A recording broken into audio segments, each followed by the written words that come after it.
Hello students, welcome to my coaching. Today I am providing you the second part of the story, the three questions. So let's start with the second part. The king turned round and saw bearded man running towards them. पहले आपने देखा था first part के and में हरबिट ने कहा राजा से, देखिए कोई दौड़ता हुआ इधर की तरफ आ रहा है। तब क्या हुआ? द किंग टर्न, राजा मुड़ा राउंड और उसने saw a bearded man running towards them. उसने देखा एक दाढ़ी वाला व्यक्ति उनकी तरफ दौड़ता हुआ आ रहा है। His hands were pressed against his stomach, और उसके हाथों से उसने क्या कर रखा था? अपने पेट को दबा रखा था। From which blood was flowing, जिसमें से बहुत सारा खून बह रहा था। When he reached the king, जैसे ही वो राजा के पास पहुंचा, he fainted, वो बेहोश हो गया, and fell to the ground, और जमीन पर गिर गया। The king and hermit removed the man's clothing, राजा ने क्या किया? उसके हटाए कपड़े और and found a large wound in his stomach, और देखा उसके पेट पर एक बड़ा सा घाव था। The king washed and covered it, राजा ने उस घाव को क्या किया? उस वूंड को वॉश किया, धोया, एंड कवर्ड, और उसे कपड़े से ढक दिया। विद हिज हैंकरचीफ, को कपड़ा क्या था? उसका राजा का खुद का रूमाल।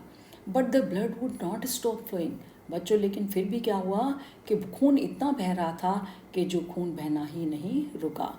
The king dressed the wound until at last the bleeding stop, राजा ने उस वुंड की, जो उसके घाव था, रीड्रेस्ड, पुनः मरहम पट्टी की, until the eight last the bleeding stop, जब तक राजा उसकी बार बार पट्टी करता रहा, जब तक कि ब्लीडिंग, जो खून का बहना, पूरी तरह बंद नहीं हो गया।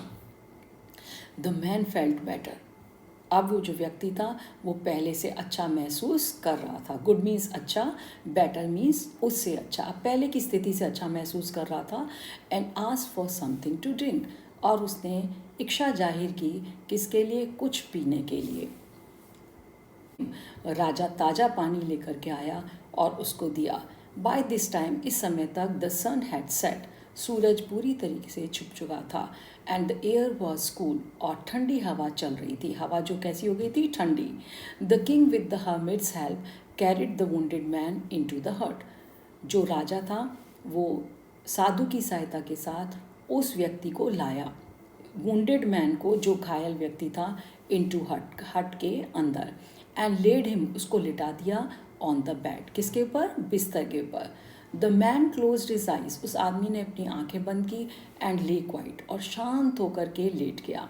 The king tired was by his walk and the work he had done, और जो राजा था वो भी थक चुका था, किससे? पैदल चलने से, और वो पैदल चल के आया था इस हर्मिट के पास, बहुत दूरी तय करके, and the work he had done, और वो जो उसने काम कर चुका था वो, उससे भी वो थक गया था। क्योंकि पता है आपको उसने क्या बनाई थी बच्चों?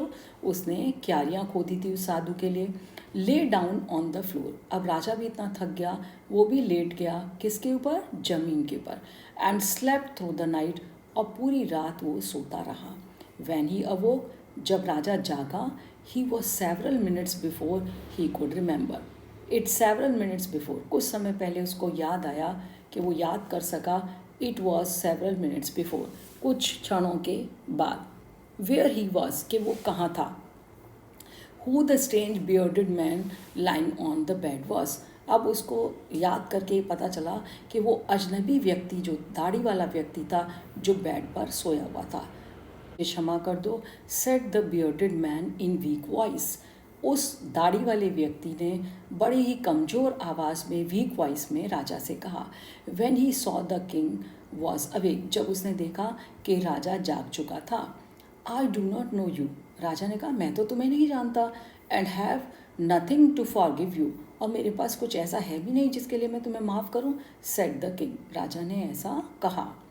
यू डू नॉट नो मी, तुम मुझे नहीं जानते, बट आई नो यू, लेकिन मैं तुम्हें जानता हूँ। I am that enemy of yours, मैं तुम्हारा वो दुश्मन हूँ, who so revenge on you, जिसने कसम खाई थी तुमसे बदला लेने की। बिकॉज, क्योंकि, you put my brother to death, क्योंकि तुमने मेरे भाई को मृत्यु दंड दिया था। मृत्यु की सजा दी थी। एंड सीज्ड माई प्रॉपर्टी, और तुमने मेरी सारी संपत्ति जो ले ली थी। I knew you had gone alone to see that hermit, मुझे पता था कि तुम जा चुके थे किसके लिए, अकेले इस हर्मिट से मिलने के लिए। And I made up my mind, मैंने अपना मन में निश्चय किया, ये प्लान बनाया टू किल यू, कि तुम्हारी हत्या कर दूंगा। ऑन योर वे, तुम्हारे रास्ते में home, your home way home, तुम जब उस रास्ते से घर लौटोगे तो मैं वहाँ पर तुम्हारी हत्या कर दूंगा। बट द डे पास्ट, लेकिन पूरा दिन गुजर गया। And you did not return, लेकिन तुम नहीं लौटे। So I left my hiding place, इसलिए मैंने क्या किया, मैंने छोड़ दिया वो जगह को जहाँ पर मैं छुपा हुआ था। हाइडिंग प्लेस मीन्स छुपा हुआ स्थान, छिपने का स्थान। And I came upon your body guard, और मेरा सामना किससे हुआ, तुम्हारे अंगरक्षक से। हु रिकॉग्नाइज्ड मी, जिसने मुझे पहचान लिया। एंड वुंडेड मी, उसने मुझे घायल कर दिया। आई एस्केप फ्रॉम हिम, मैं उससे बच निकला। But I should have died if you had not dressed me my wounds, यदि मैं मर गया होता, मैं मर चुका होता, यदि आपने क्या नहीं किए होते, मेरे घावों को यदि मरहम पट्टी नहीं की होती। I wished to kill you, मैं चाहता था तुम्हें मारना, तुम्हारी हत्या करना। And you have saved my life, लेकिन तुमने मेरी ज़िंदगी को बचाया। नाउ, अब इफ़ आई लिव, यदि मैं अब जीवित रहता हूँ, I will serve you as your most faithful servant, मैं तुम्हारी ऐसे सेवा करूँगा जैसे कि तुम्हारा सबसे ज़्यादा वफादार नौकर। And will order my sons, और मैं अपने बेटों को भी यही आज्ञा दूंगा टू डू द सेम, कि वो भी ऐसा करेंगे। फॉरगिव मी, और उसने, जो बियर्डेड मैन था, दाढ़ी वाला व्यक्ति, उसने राजा से कहा, फॉरगिव मी, मुझे क्षमा कर दो। The king was very happy to have made peace with the enemy so easily, राजा बहुत खुश था क्योंकि उसकी जो दुश्मन था उससे उसने इतनी आसानी से क्या कर ली थी, शांति का समझौता कर लिया था। And to have won him, और उसका दिल जीत लिया था। ओवर एज ए फ्रेंड, एक दोस्त की तरह। ही नॉट ओनली फॉरगिव हिम, उसने उसे केवल ना क्षमा ही नहीं किया, बट सेड, परंतु वह बोला, he would send his servants and his own doctor to look after him. राजा बोला, ठीक है, मैंने तुम्हें माफ़ भी कर दिया। एंड उसने कहा, ही वुड सेंड, वो भेजेगा किसको, अपने नौकरों को और उसके अपने डॉक्टर को, जो उसकी देखभाल करेगा। And he promise to give back the man's his property, और राजा ने वायदा किया कि वो उसे वापस दे देगा, क्या चीज़, उस आदमी की जो संपत्ति है। And living the wounded man, ऐसा कहकर राजा ने उस घायल व्यक्ति को वहाँ छोड़ दिया। द किंग वेंट आउट, राजा बाहर चला गया ऑफ द हट, उस झोंपड़ी से बाहर। And looked round for the hermit, और वो चारों तरफ देखने लगा, हर्मिट को ढूंढने लगा, साधु को। बिफोर गोइंग अवे, जाने से पहले, ही विश्ड, उसकी ये इच्छा थी, once more to get answers to his question, एक बार फिर वो ट्राई कर ले, किसके लिए, अपने प्रश्नों के उत्तर को प्राप्त करने के लिए। The hermit was on his knees sowing seeds, अब राजा ने देखा जो साधु था वो क्या कर रहा था, अपने घुटनों के बल बैठकर, ऑन नीज मतलब घुटनों के बल बैठकर, सोइंग सीड्स, वो बो रहा था बीजों को, किसमें, इन द बेड्स, उन क्यारियों में, that had been dug the day before, जो कि खोदी जा चुकी थी एक दिन पहले। The king went up to the hermit, राजा उस हर्मिट के पास गया।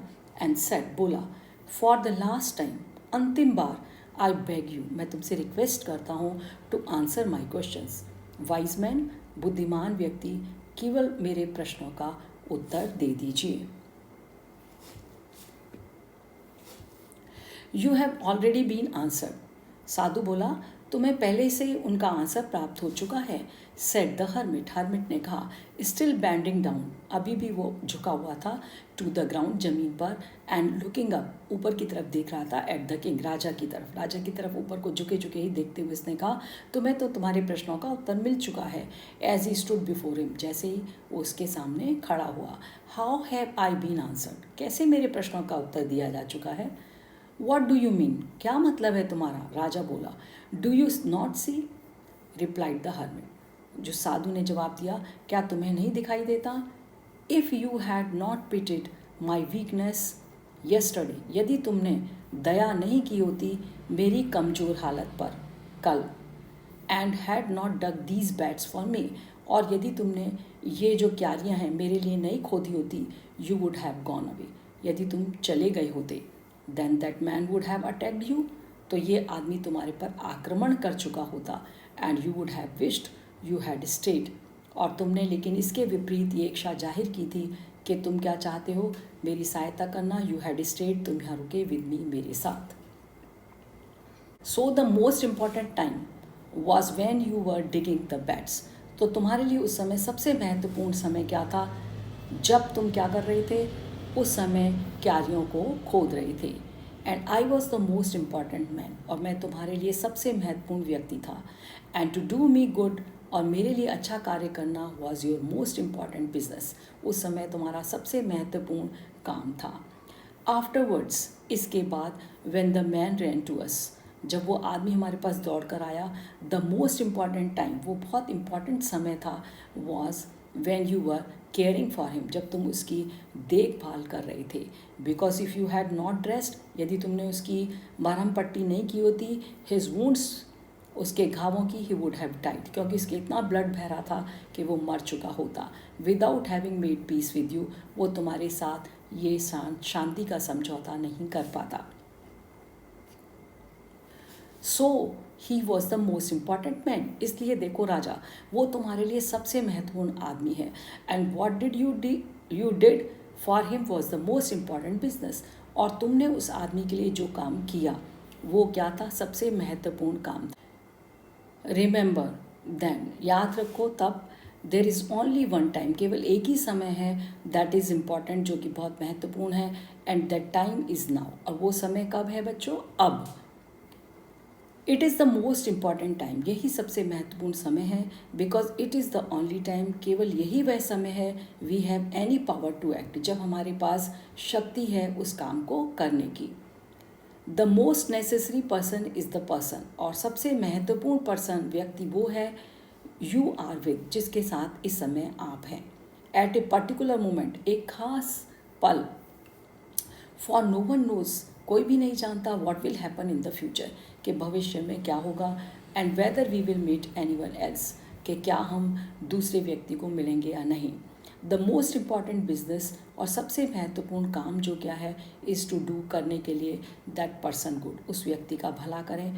Because we were sent into this world, क्योंकि ईश्वर ने हमको इस संसार में किस लिए भेजा गया है हमको यहाँ पर, फॉर दैट पर्पस अलोन, केवल इसी उद्देश्य से। So this is the end of the story.